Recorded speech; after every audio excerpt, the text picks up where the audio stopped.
Afternoon, everyone. Good afternoon, everyone. We're going to allow another minute for all the attendees to come in, and we're going to go ahead and start at 3 o'clock.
Well, good afternoon and welcome to today's webinar, Training for Competition, Georgia's DOAS Small Business Procurement Readiness Workshop.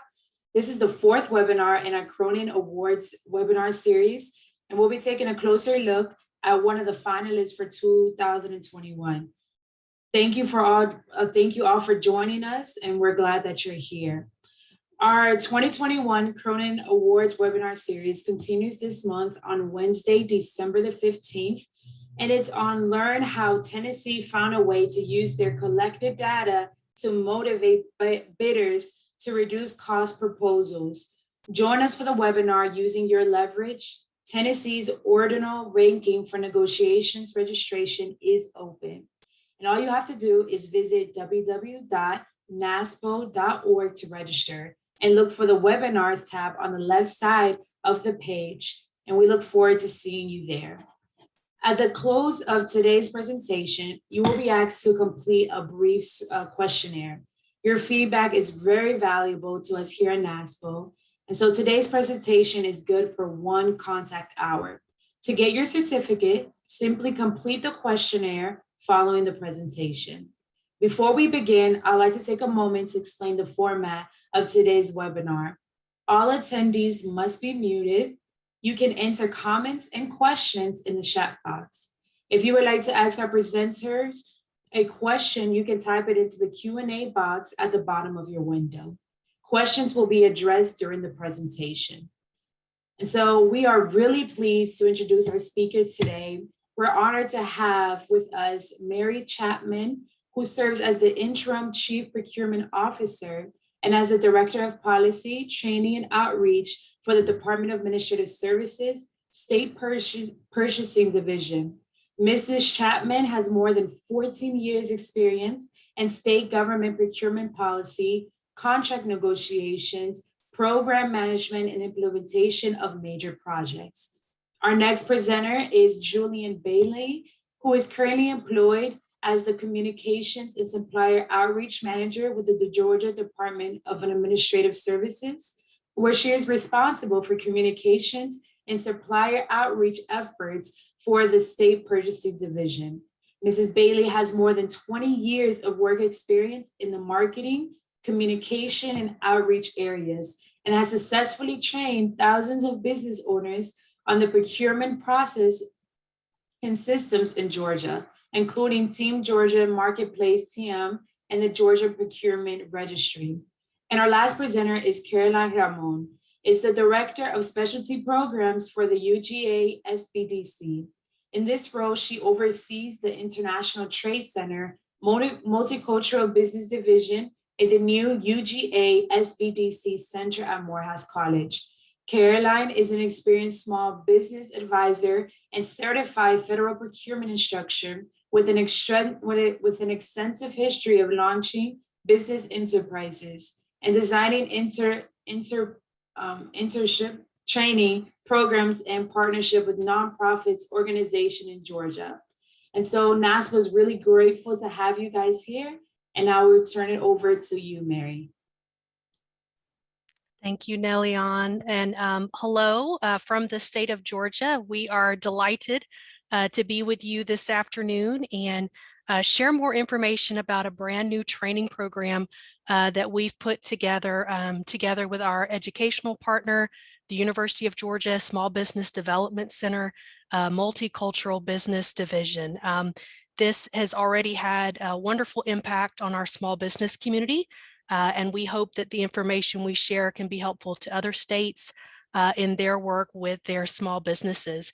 It is an honor to have been selected as a finalist for the George Cronin Award. Again, my name is Mary Chapman, and I will be kicking it off just to share a little bit more information about the Small Business Initiative here in the state of Georgia. It's been just a few years ago, but with the introduction of our new governor, Brian Kemp, in the state of Georgia, one of the first things he did was issue an executive order to make Georgia, with the goal of making Georgia the #1 state for small businesses. And so for us, as the state procurement office in the state of Georgia, we definitely saw an opportunity to contribute to the governor's goal by reaching out to our small business community through outreach, through increased training.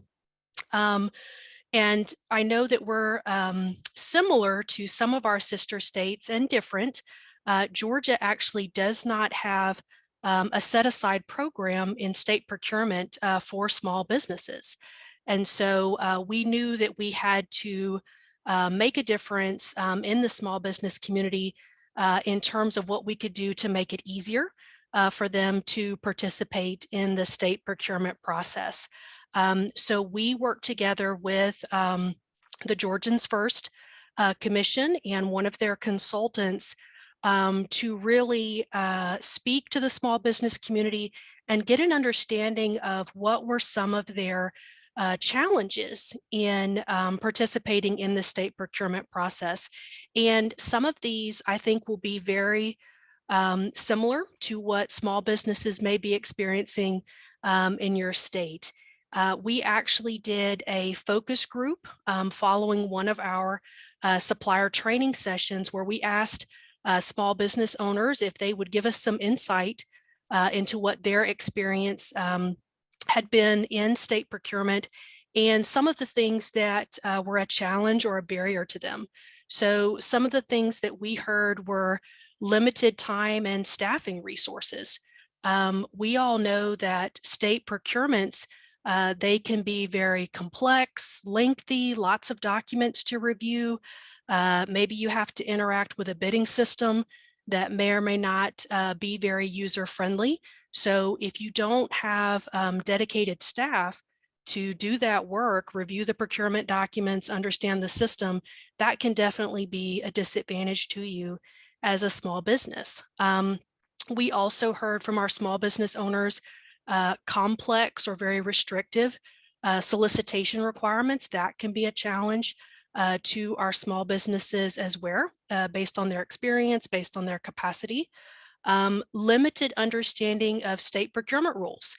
They may not be very experienced in what it takes to participate, the process, what information that they can obtain, resources that may be available to them.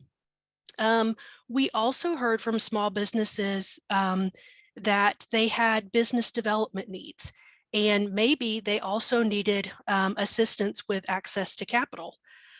For a lot of our state contracts, we may not be paying the supplier right away. They may need to secure certain goods, software, they may need to have staff, there may be things that they need to ramp up and do for a while before they're actually going to get paid by the state. So that can definitely be a challenge as well.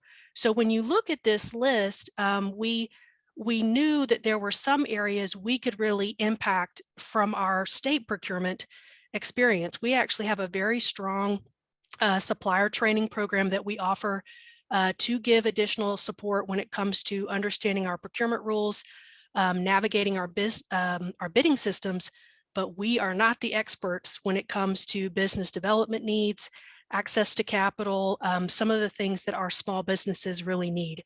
So from this was born the need for a partnership together with our UGA SBDC.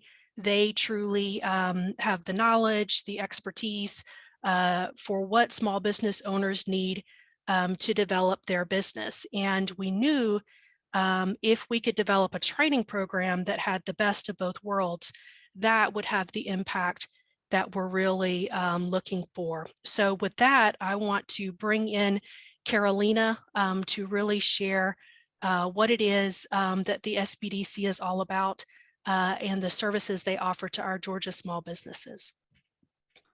Thank you, Mary. And the Small Business Development Center is a national program.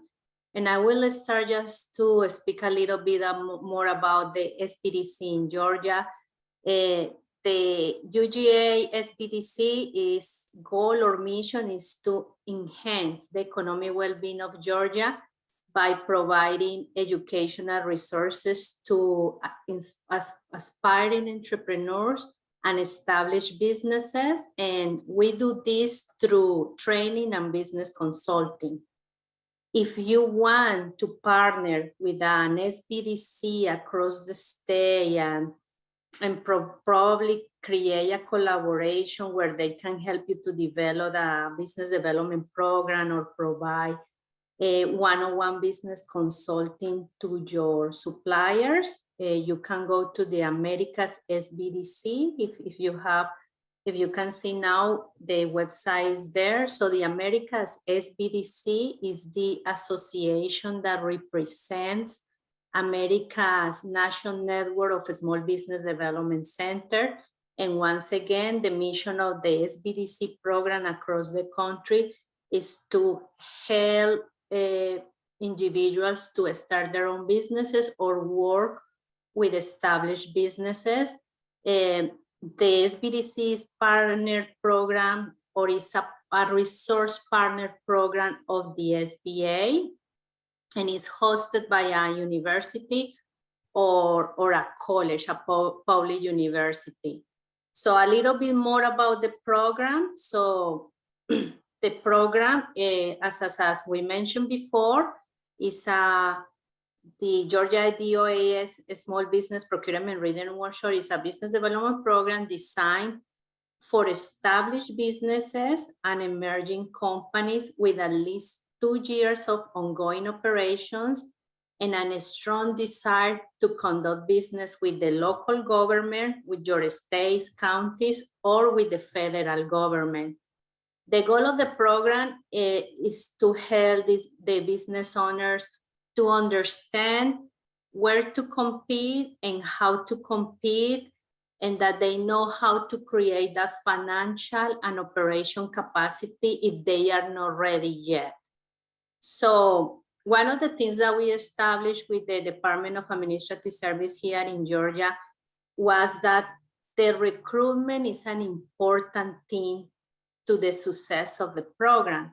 So we create a participants criteria, and the participants criteria of the program was designed for leaders or owners of companies with at least 2 years of success operations. So when I'm saying 2 years of operation is if in the future they want to pursue any kind of certification, they need to show that they have been at least 2 years in business. And it's the minimum time just to have a little bit of mature in their businesses. We also were looking for companies that have annual revenues of 300 or more. And the only exception about this revenue was with companies in the industry of construction or engineering companies, because in reality, $300,000 for a construction company is not a lot. And we also were focused on those companies that were looking for opportunities to grow. And the other thing is we charge $99 for the program, and we were able to have 28 companies through the program. The curriculum consists of 5 modules and 6 sessions. So the first session, it was about contract opportunities, marketing and research strategy. And basically what we did here was to be focused on market positioning and pitching the company value proposition. So the educational elements of this session was strategy, business development and networking, that they can understand how to do networking, how to navigate in the state process and how to like meet the right people. We also were focused on capability statement and digital marketing approaches. The second module was business operation strategy, and it was about building the core business infrastructure so that they can understand what team or how to build a team, what are the systems in place to deliver their value proposition as business. One of the topics or some of the topics that we cover on the second module or second session was strategic considerations in staffing and organization, structure, outsourcing, management, technology for management, and maintaining quality at scale. The third session, it was related to procurement business development strategies. And here we made a lot of emphasis on teaming strategies so they can be ready to conduct business to business or business to government. We spoke about leveraging small business certifications like Minority Business Enterprise, Women Business Enterprise, WSB, DBE. Not only the certifications at the state level, but we made emphasis on some certifications for the private sector as well. The next session, that is the module number 4, it was about financial capability readiness. So it was important for them to understand financial implications for project execution and financial stability to acquire and maintain contracts. Again, the same thing is if they were not ready, so they can just see the whole picture, and they can prepare just to create that financial capacity to compete. We spoke about cash flow management and procurement considerations, and Mary is going to speak a little bit about speakers, but we were able to have the PCAR manager for this session that provide a lot of insight how to conduct business and what are the financial considerations for a small company doing business with the state of Georgia. And it was important that they hear from the right source about what is the state of Georgia looking in terms of financial capacity. Module 5, it was a small business readiness checklist, connection and execution summary. So this session was focused about strategic growth planning and execution. So we covered a lot of information on the first 4 modules, and this part, it was basically put everything together, create a growth strategy so they can execute it. We spoke about business model analysis, if they were focused on business to customers, so how to tweak that business model so they be prepared to conduct business B2B or business to government. We provide information and tools and resources so they can start with the execution plan and monitoring approaches. And the last piece of that module was identifying a support team. because that's one of the challenges, and I think that Mari mentioned this before, but sometimes they don't have the right team to deliver contracts or to deliver the project. The last session, it was more about them. So we had the opportunity just to have the graduation ceremony. We provide certification from continuing education of the University of Georgia. They shared the success stories and all the learning process and basically the success stories.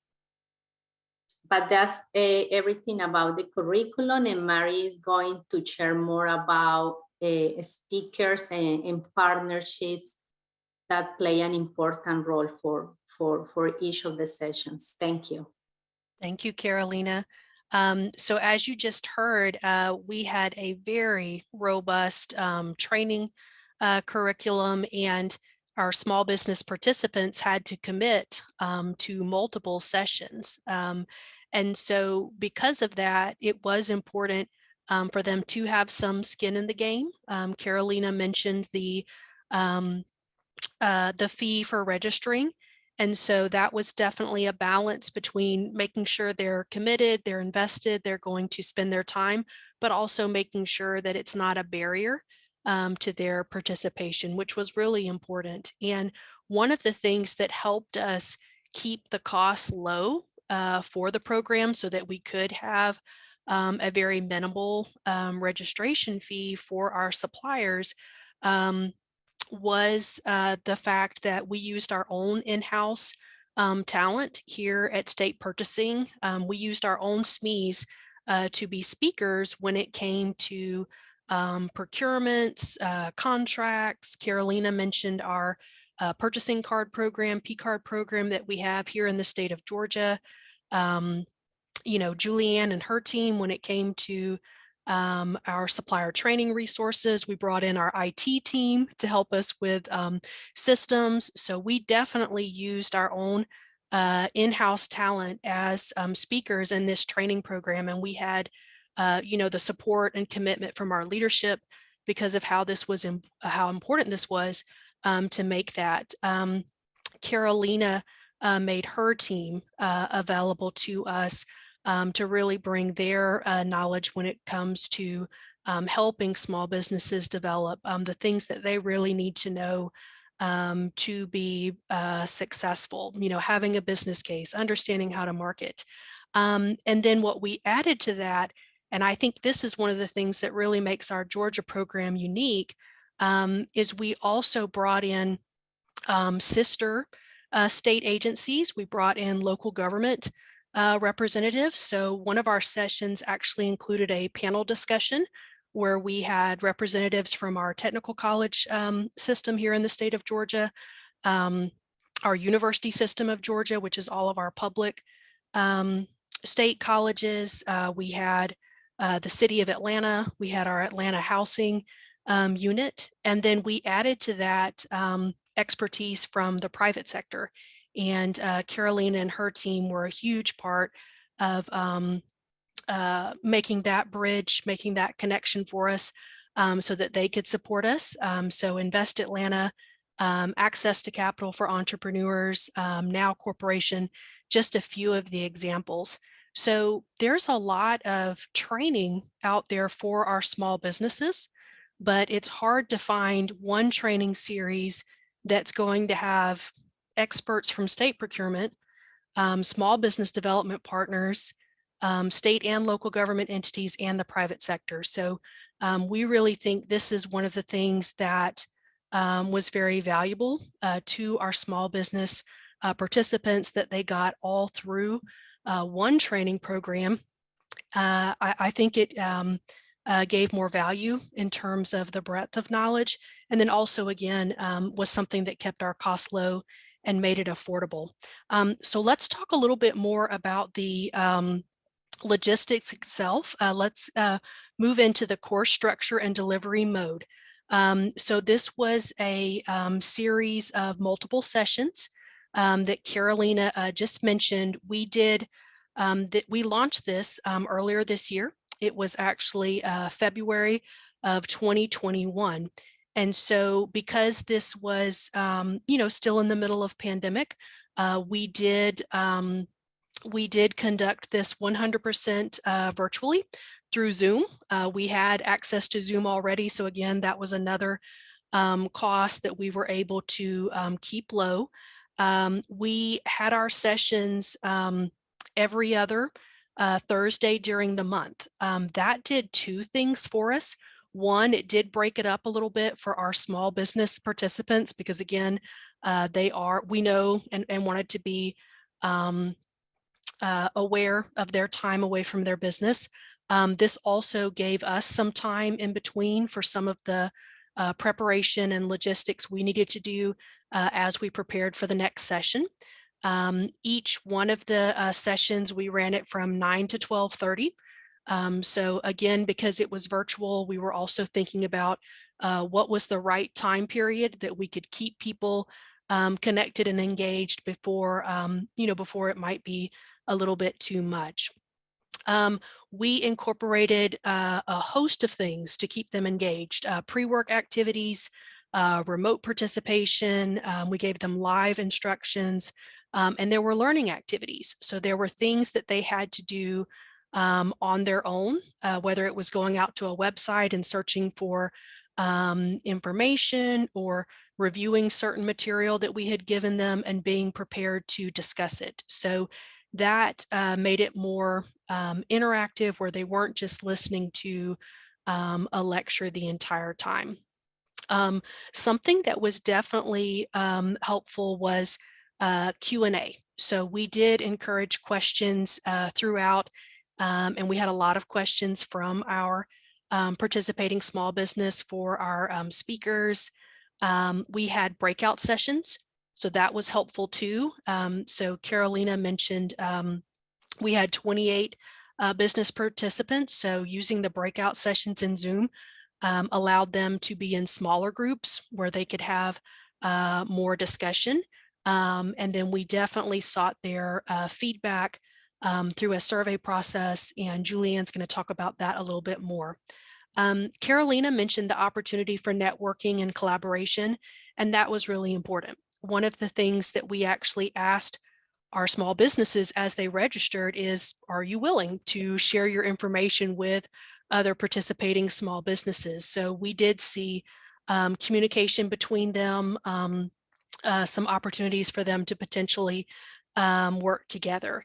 And then something that was available through Carolina's office was that one-on-one consulting that the SBDC provides. So in addition to what the small businesses were accessing through our training series, they could also have that one-on-one consulting, and that was very valuable. Okay, so now that we've given you a little bit better picture on the training program itself, let's talk about how we actually launched it. So I'm going to turn it over to Julianne to talk about marketing and promotion. So good afternoon, everyone. As Mary said, I'm Julianne Bailey, and I was primarily responsible for driving the marketing and promotion piece of this workshop.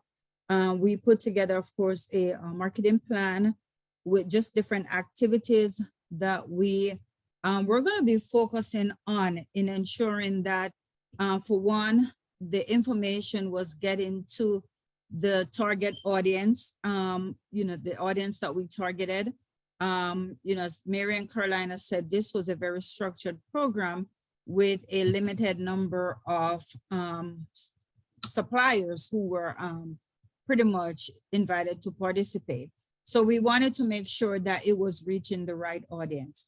So what we did was we created a marketing plan, and some of the activities that we did surrounding that plan was we created and distributed marketing collaterals. So we had save the dates done, we have registration flyers done in preparation, for distribution.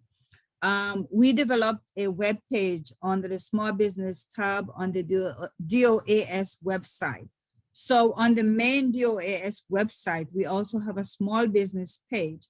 And so under that small business page is where we developed a web page specifically for this program.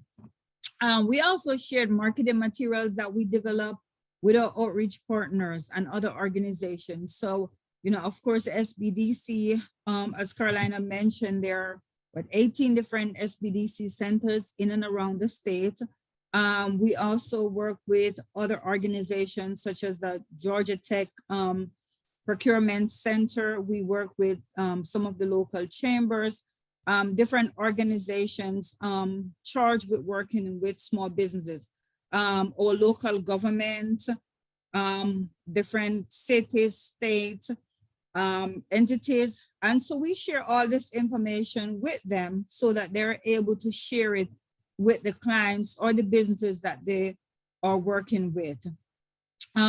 We create email campaigns. So these are all, you know, electronic email campaigns that were created, and they were distributed to our supplier contacts list. So every company that registered in the state of Georgia system that is considered as a small business, of course, these email campaigns were distributed to them. We also distribute these email campaigns to our outreach partners. And I just mentioned some of the different organizations and groups that we partner with. For social media, so social media now for everyone, it's a big thing. You know, you literally need to be on social media because a lot of people are now getting information from the different social media platforms. So we have a DOAS linking page. We also have a state purchasing linking page. We have Facebook page. And so what we did was created social media posts that we shared on these platforms to ensure that, of course, it's, you know, going out, it's reaching the audience that we are trying to target.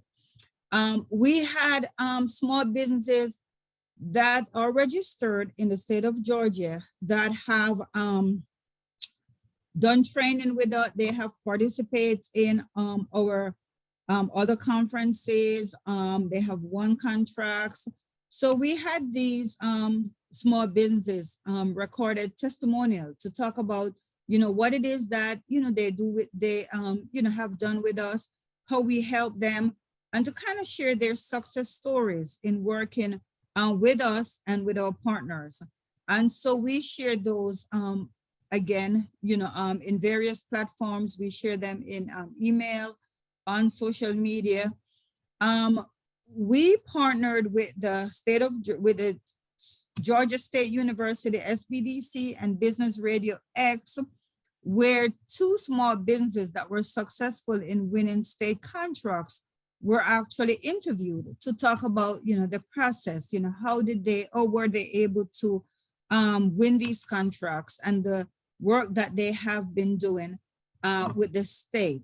So these are all things that we shared, you know, of course, to help to make sure that the information was getting out to the businesses that we were targeting.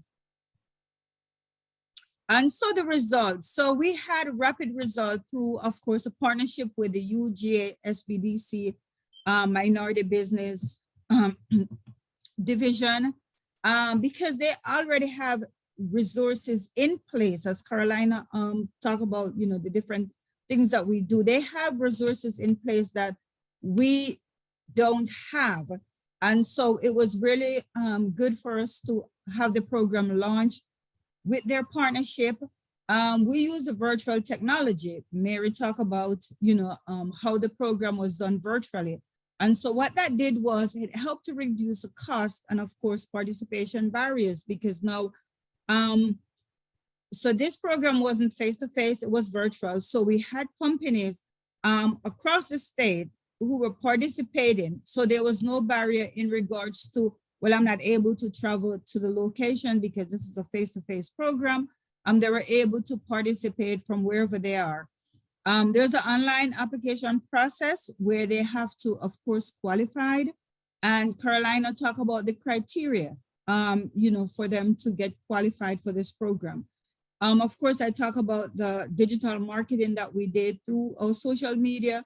on our website. And so what this did was it helped us to pretty much have the program sold out in 10 days. So it didn't take us very long for us to market this program and to get these companies to sign up who wanted to participate.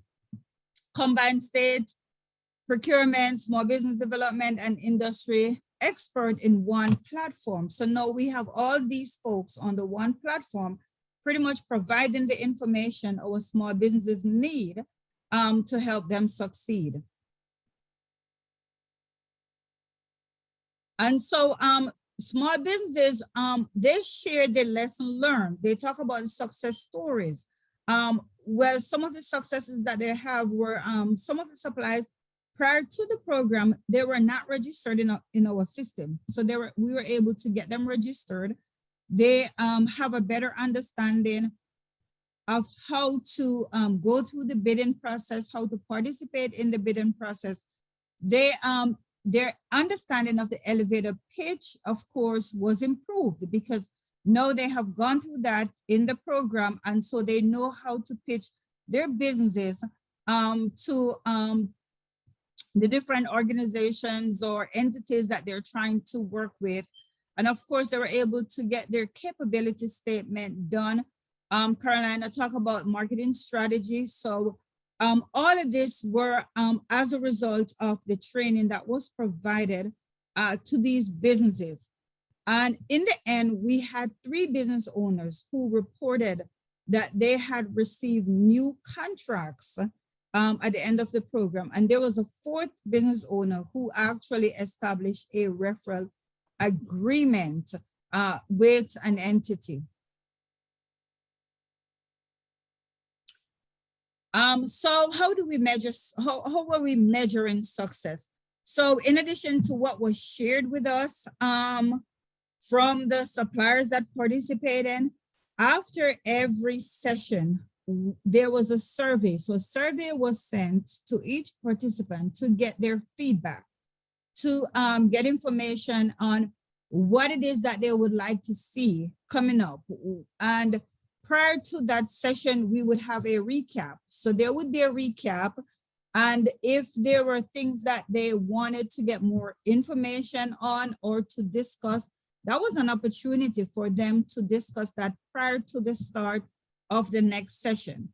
After the workshop series, so after all series, we again surveyed the participants, and they were able to provide feedback to us on, well, what it is that they would like to see in the future, which we're going to use to help shape, of course, the next workshop series that we have, which is very helpful because we wanted to know, well, we provide all this information to you. What next? What else can we provide to you? We had direct contact, telephone calls. So we actually call these businesses to find out, where they are with their businesses and to see if they are bidding on contracts and what help they need from us. So we did not just train them and leave them. It's a continuous process. We are making sure that we are getting the information we need and that they are successful as they try to, of course, navigate the procurement process in the state of Georgia. And I'll turn it over to Mary, who's going to talk about what next. Where do we go from here? Thank you, Julianne. One thing I wanted to add while we were talking about measuring success, Julianne was talking about some of the things that we did throughout the sessions and then after the sessions. But during the sessions, the final session we had for the graduation, we actually set aside over an hour just to hear directly from our small businesses on what had been impactful to them, what had they learned. And that was really inspiring. We really heard a lot from everyone. They were willing to share. They were very open about what had been helpful to them. And then also ideas about, what we could continue to do in the future. So that, in addition to everything Julianne shared about our successes, I think for us was really encouraging and was what we really needed to know. Was this program a success? Is this something we would want to commit to continuing to offer? So yes, 100%. It has been so valuable that we do want to continue. We are planning to do it on an annual basis. And so that is taking into consideration, the time and resource commitment, both from DOAS and the UGA SBDC and our small businesses. One of the things that we, both of us offer is training on an ongoing basis. So this is not the only small business training that we offer, but certainly one that I think is very, very impactful. Julianne mentioned that we do want to keep in contact with our small businesses. I think that's very important. And we want to make sure that we're continuing to gather information from small businesses that are interested in joining a future workshop. So for anyone that is interested in checking out some of the information we have publicly, you can actually visit our website. It's www.doas.ga.gov. And we actually have a small business procurement readiness workshop page that's still open. And we left a little sign up link out there. So any small business that stumbles across that page, they have a way to go ahead and sign up so that when we're ready to launch our next small business procurement readiness workshop series, we already have several companies that have signed up. So that's been something that was very beneficial and helpful to us. A couple of things that I want to share before we open it up to questions, and that's some of the things that I think are very, fairly simple to do, but have an impact with your small businesses. So one thing that we offered when it came to improving your elevator pitch is we had our small businesses pair up and they introduced themselves one-on-one to the other person they were partnered with.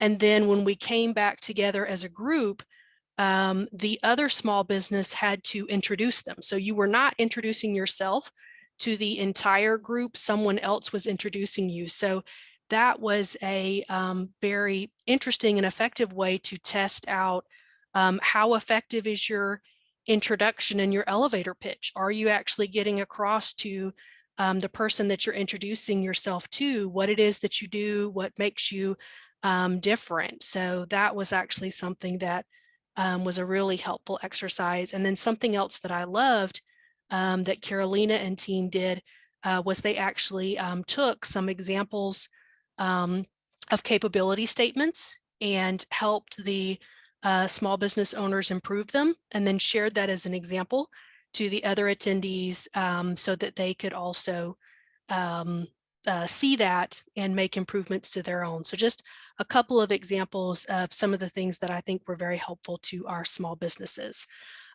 So with that, I know that we wanted to reserve some time for questions, but I want to give a very special thank you to my co-presenters, Carolina and Julianne, and also to Lanique Bradley. Lanique is our brand new supplier outreach specialist. She has just joined us and she is already making a great impact on our small business program. So thank you. All right, Nellie on.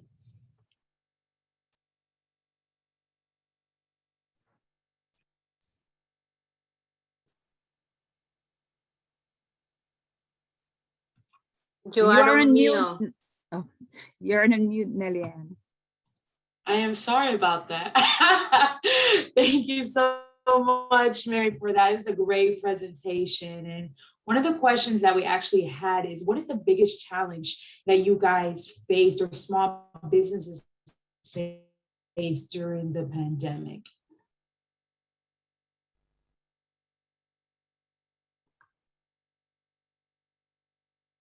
I think I'll jump in first, and Carolina, I would love to hear your thoughts too. I think connectivity was an issue, right? Like, how am I going to interact and communicate with others. And I think something that became a discussion point was thinking about how to pivot. How do I need to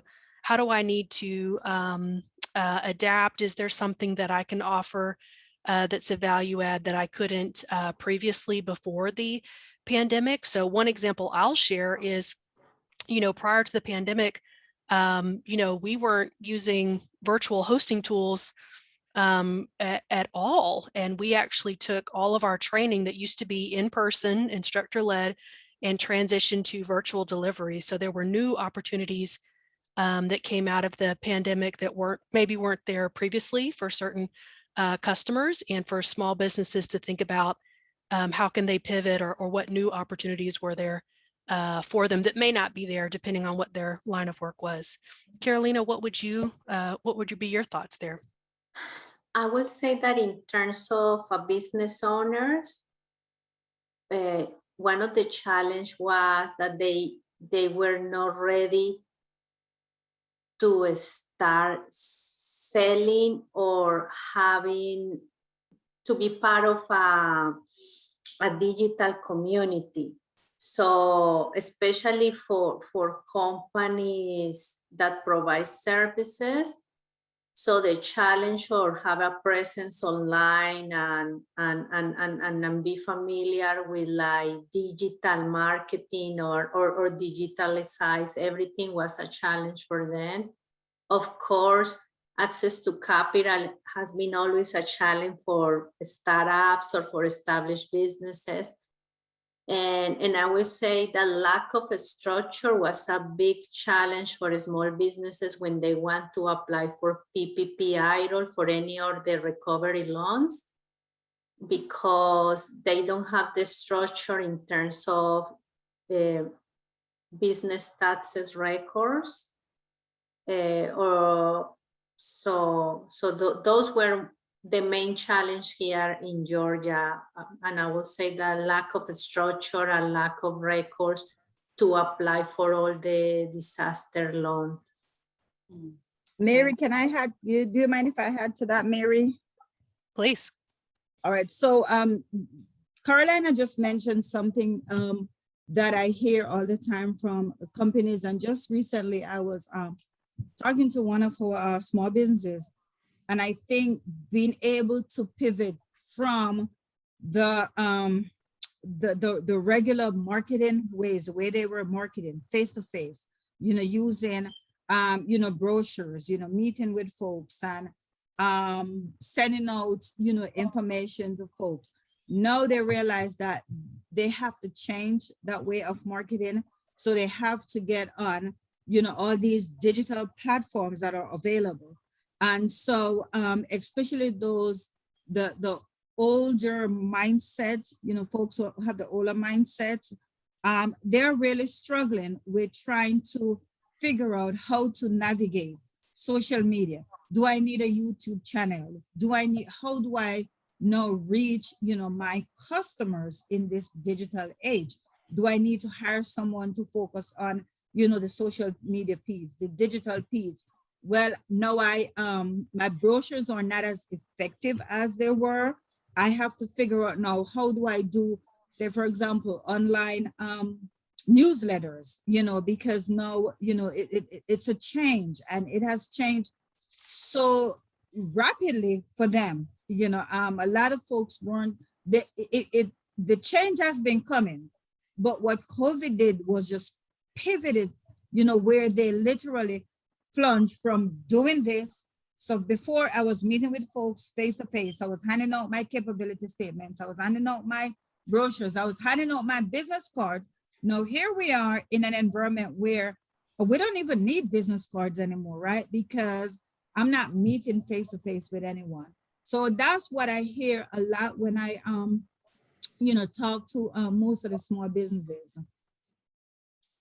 Awesome. Thank you. We have another question from the audience, and it's, what percentage of the seminar's content was devoted to learning about state procurement?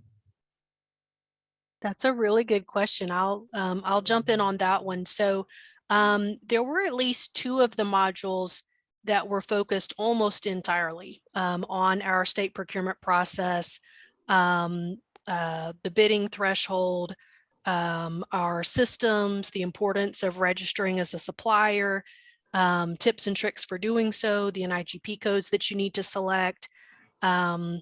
We had our director of contracts management come in, talk about how do you need to look at opportunities. A lot of times, I think suppliers focus on our statewide contracts when there's really a lot of opportunities in the state beyond that. But we really found a way to weave some of our state procurement in almost every session. So for example, in the financial section, even though there was a lot of focus on what small businesses needed to do in terms of development or how they could have access to capital, that was also one of the sessions where we had our a member from our P-card program come in and talk about what are the benefits of being able to accept a credit card payment, how that can help you in terms of getting paid more quickly, but what you need to know if you're not currently set up to accept credit cards. So it was definitely a strong portion of the curriculum, but again, what really made this difference was it was not solely focused on state procurement process. It was also very much focused on what do you need to do as a small business to set yourself up for success. Mm-hmm. And I will say that the curriculum was based on 24 hours of training, but 13 hours of that training were focused on a state procurement. But as Mari said, is the supply development plays an important role, because if they don't have the operational and financial capacity, they won't be never ready to do business with the state of Georgia. Awesome, thank you.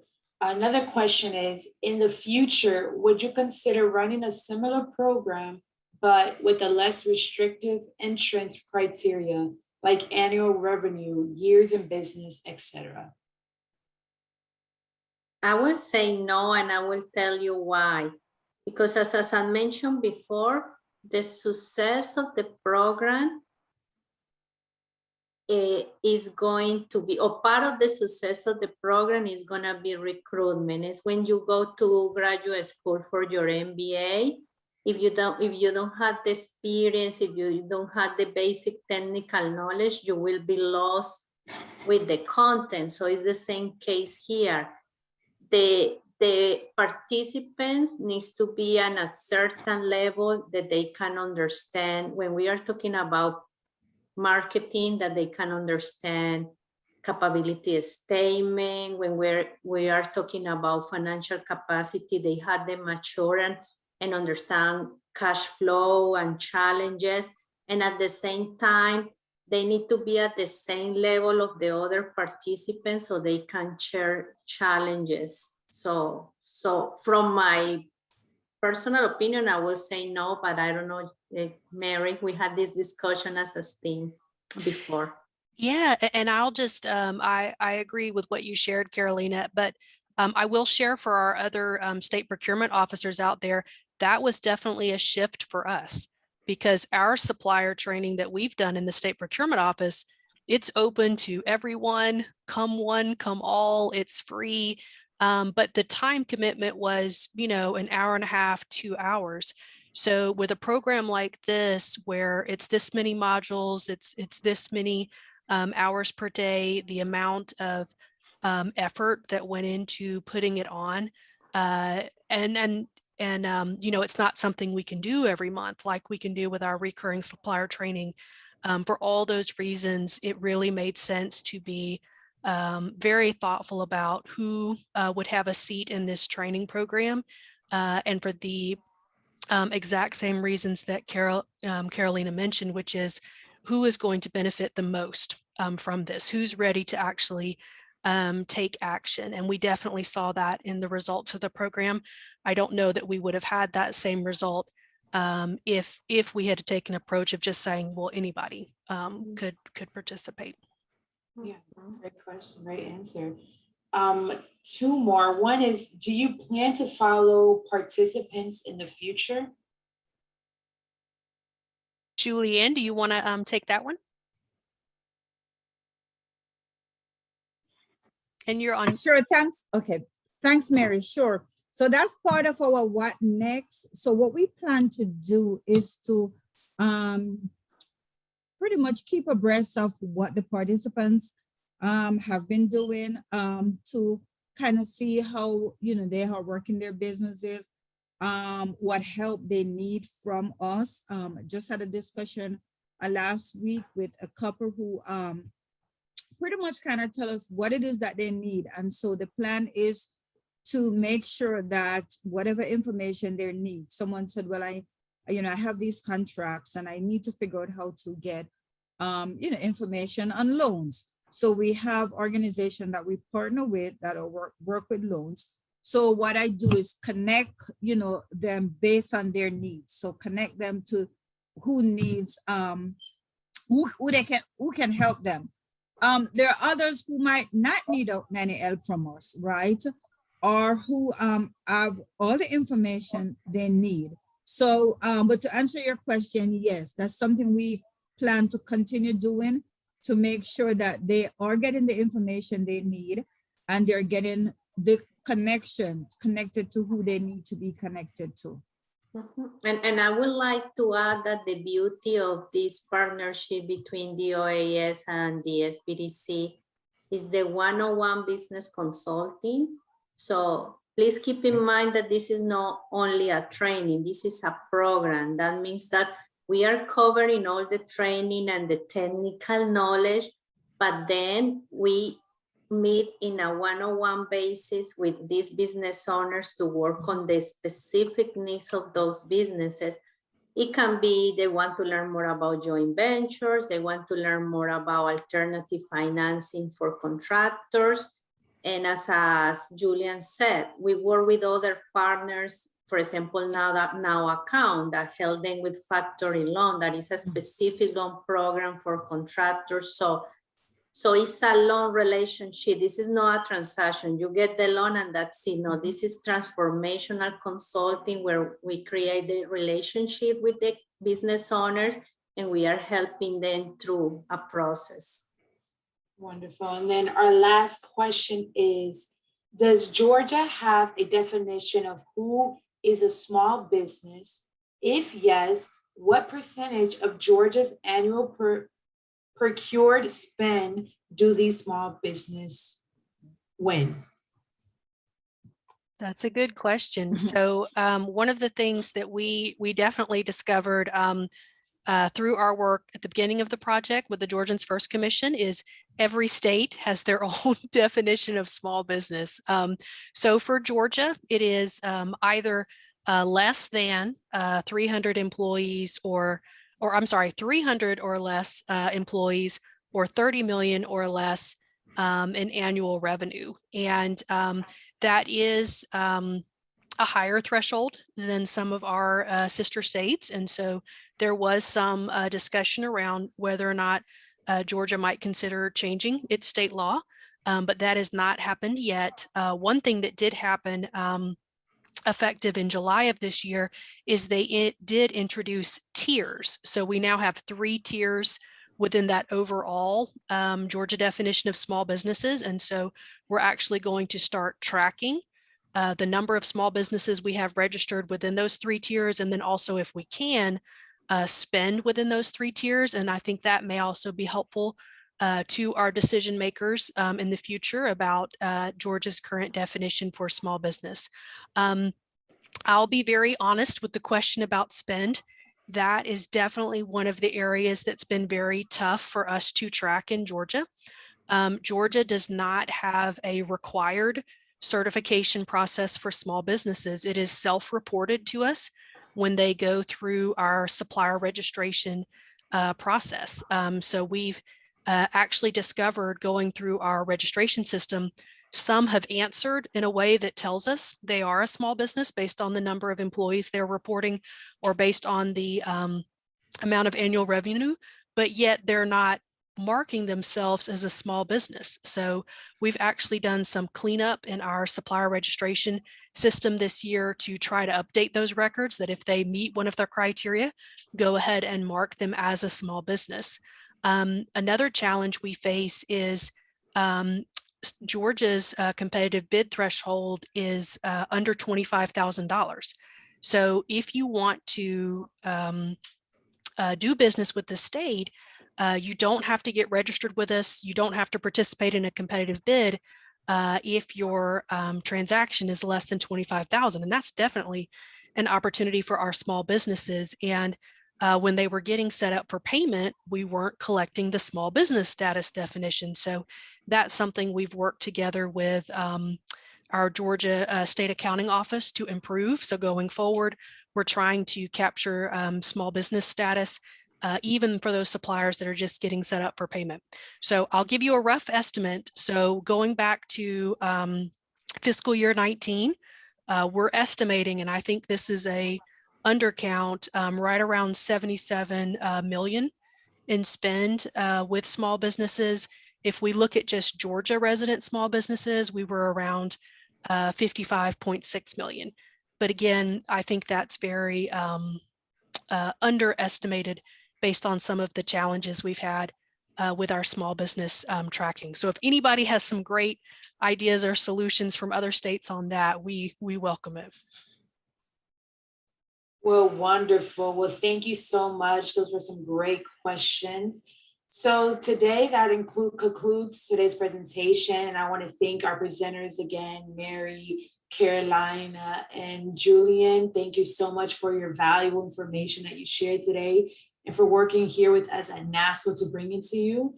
And thank you for all attending the webinar today.